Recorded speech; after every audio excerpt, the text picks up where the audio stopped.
السلام علیکم، میں ہوں فاطمہ ناز۔ امید کرتی ہوں مجھے دیکھنے والے تمام لوگ خیریت سے ہوں گے۔ آج میں لائی ہوں پروفٹ سیریز میں آپ لوگوں کے لیے حضرت آدم علیہ السلام کا واقعہ۔ جی، حضرت آدم علیہ السلام دنیا کے پہلے انسان اور پیغمبر تھے۔ حضرت آدم علیہ السلام کو اللہ تعالیٰ نے اپنے ہاتھوں سے تخلیق کیا۔ اس بات کا ذکر سورہ بقرہ میں کافی وضاحت کے ساتھ ہے کہ جب اللہ تعالیٰ نے حضرت آدم علیہ السلام کو بنانے کا ارادہ کیا اور فرشتوں سے کہا کہ میں دنیا میں انسانوں کا خلیفہ بنا رہا ہوں، تو یہ سن کر فرشتے جو ہیں وہ آپس میں سوچنے لگے کہ اللہ تعالیٰ نہ جانے ہم سے کون سی ہماری عبادتوں میں کمی رہ گئی ہے جو اللہ تعالیٰ ایک نئی مخلوق کو پیدا کر رہے ہیں۔ تو اللہ تعالیٰ نے کہا کہ جو میں جانتا ہوں اس کا علم تم لوگوں کو نہیں ہے۔ پھر اللہ تعالیٰ نے حکم دیا کہ زمین پہ سے مٹی لائی جائے، اور پھر اللہ تعالیٰ نے اس مٹی سے حضرت آدم علیہ السلام کو تخلیق کیا اور فرشتوں کو حکم دیا کہ تم آدم کو سجدہ کرو۔ یہ سنتے ہی تمام فرشتے سجدے میں گر پڑے سوائے ابلیس کے۔ ابلیس نے سجدہ نہیں کیا۔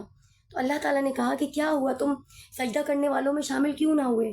تو ابلیس نے غرور میں، تکبر میں کہا کہ نہیں یا اللہ، تو نے مجھے آگ سے پیدا کیا ہے اور اس آدم کو مٹی سے، آگ مٹی سے افضل ہے، تو میں کیسے آدم کو سجدہ کروں؟ تو یہ کہنا تھا کہ اللہ تعالیٰ کا غصہ، اللہ تعالیٰ کا غضب اس طرح ہوا کہ اللہ تعالیٰ نے کہا کہ ٹھیک ہے، تو قیامت تک مردود ہو گیا ہے اور قیامت تک سب تجھ پہ نالہ برسیں گے۔ اور یہ کہہ کر پھر شیطان نے کہا کہ اللہ تعالیٰ تو مجھے مہلت دے کہ میں قیامت تک زندہ رہوں اور تیری مخلوق کو بھٹکاتا رہوں، گمراہی میں ڈالتا رہوں۔ تو اللہ نے کہا ٹھیک ہے، میں نے مہلت دی تجھے، تو قیامت تک بھٹکا لے، سب کو گمراہ کر لے، اور جو تیری گمراہی میں آ گیا میں دوزخ کو ان سب سے اور تجھ سے بھر دوں گا۔ اللہ اکبر۔ تو یہ اللہ کا کیا ہے، اللہ تعالیٰ کا غضب تھا کہ شیطان نے، ابلیس نے گمراہی کی، اللہ تعالیٰ کی نافرمانی کی، اللہ تعالیٰ کا غرور اور تکبر میں حکم نہ مانا، اور یہ اللہ تعالیٰ نے اسے زمین پر بھیج دیا اور حضرت آدم علیہ السلام کو جنت میں بھیج دیا۔ اور جیسے ہی حضرت آدم علیہ السلام جنت میں داخل ہوئے، جنت کے در و دیوار پر، دروازے میں، ہر جگہ، آسمان پر انہوں نے درود پاک لکھا ہوا دیکھا، ہر جگہ درود پاک لکھا ہوا تھا۔ پھر حضرت آدم علیہ السلام جنت میں رہنے لگے، لیکن وہاں ان کو سکون نہ ملتا، کیونکہ وہ چاہتے کہ ان کی جیسے ہی کوئی مخلوق ہوتی، کوئی ان جیسے ہی کوئی ہوتا جس سے وہ سکون حاصل کرتے۔ تو جبکہ جنت میں تو نیند ہوگی ہی نہیں، لیکن حضرت آدم علیہ السلام کو اونگ آ گئی، نیند آ گئی، اور وہ نیند میں چلے گئے۔ تو جب اٹھتے ہیں تو کیا دیکھتے ہیں، اللہ تعالیٰ نے انہیں ان کی بائیں پسلی سے بی بی حوا کو پیدا کیا، بائیں پسلی سے، اور جب ان کی آنکھ کھلتی ہے تو وہ دیکھتے ہیں کہ ان کے پاس ایک خوبصورت عورت کھڑی ہے، اور جیسے ہی وہ ان کے پاس ہاتھ بڑھانے لگتے تو اللہ تعالیٰ کی آواز آئی کہ اے آدم ٹھہر جا، یہ ابھی تیرے لیے نامحرم ہے۔ اور پھر اللہ تعالیٰ نے ان کا وہاں نکاح پڑھوایا اور کہا کہ آدم حوا کا حق مہر ادا کریں۔ تو حضرت آدم علیہ السلام نے کہا کہ کیا حق مہر ادا کروں اللہ پاک؟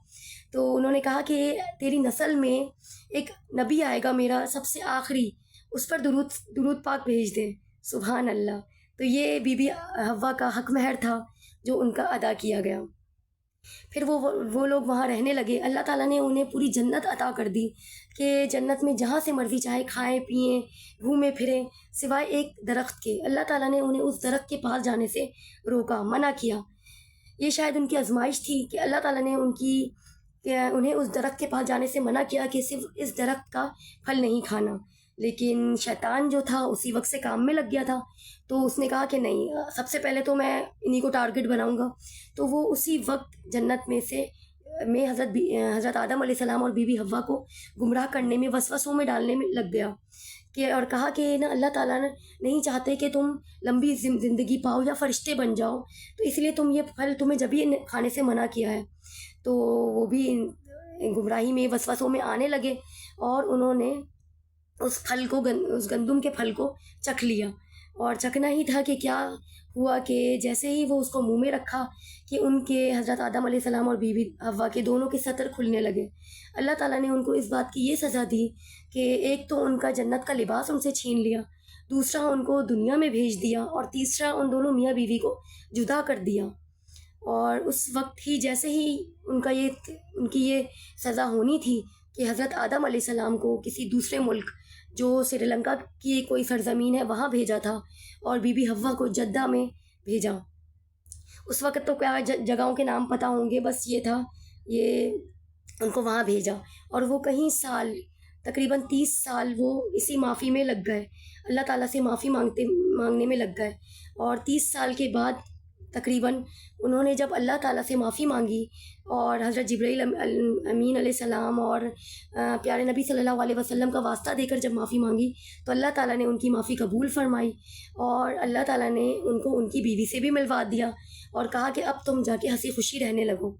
پھر کیا وہ دونوں ملے، وہ دونوں عرفات کے میدان میں ملے، حضرت جبرائیل امین علیہ السلام نے ان دونوں کی ملاقات فرمائی کی، اور پھر وہ دونوں ملنے لگے اور پھر اس طرح ساتھ رہنے لگے۔ پھر ان کی اسی ملاقات سے ان کے 20 بچے ہوئے، جس میں لڑکا لڑکی کی جوڑی کی طرح ملتے تھے، بنتے تھے بچے جوڑی کی شکل میں، اور نہ جس میں سے 3 بچے کافی مشہور تھے، ایک قابیل تھا، ایک حابیل علیہ السلام تھے، اور ایک حضرت شیس علیہ السلام تھے۔ اور اس سے ان کی سلسلہ ان کا چلا، ان کی اولاد کا سلسلہ، ان کی نسل کا سلسلہ اس سے چلا، اور تقریباً 900 سال کی عمر میں حضرت آدم علیہ السلام کا انتقال ہو گیا، اور ان کی حضرت آدم علیہ السلام کی 1 سال کے بعد بی بی حوا کا بھی انتقال ہو گیا، عمر کی وجہ سے، کمزوری کی وجہ سے۔ اور بس یہ کہانی تھی حضرت آدم علیہ السلام اور بی بی حوا کی، اور اس کہانی سے، ان کی اس زندگی سے ہمیں یہ سبق ملتا ہے کہ اگر ہم سے کوئی گناہ ہو جائے، کوئی غلطی ہو جائے تو اس پر ڈٹ کے نہ رہیں، اللہ پاک بے شک معاف کرنے والا ہے، اپنے گناہ کی معافی مانگیں، اللہ تعالیٰ کے قریب سجدہ ریز ہوں اور اللہ تعالیٰ کے محبوب کا نام لے کر معافی مانگیں، بے شک اللہ تعالیٰ معاف کرنے والے ہیں۔ جزاک اللہ۔